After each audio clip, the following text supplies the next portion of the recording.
ราะหลอดเลือดไม่เคยตะโกนเขาแค่ค่อยๆแข็งค่อยๆตีบแบบเงียบๆวันหนึ่งคุณอาจแค่เหนื่อยง่ายขึ้นหายใจไม่เต็มปอดหรือคุณแค่ปวดหัวบ่อย HRT ช่วยสนับสนุนการไหลเวียนช่วยดูแลผนังหลอดเลือดและช่วยลดผลกระทบจากอนุมูลอิสระ HRT ไม่ได้เป็นแค่เจลแต่มันคือสารสกัดที่เข้าใจพลังงานระดับเซลล์เราดูแลคนที่เรารักเสมอแต่คำถามคือ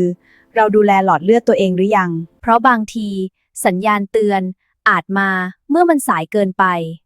อย่ารอเพราะคำว่าสายเกินไปไม่เคยบอกล่วงหน้า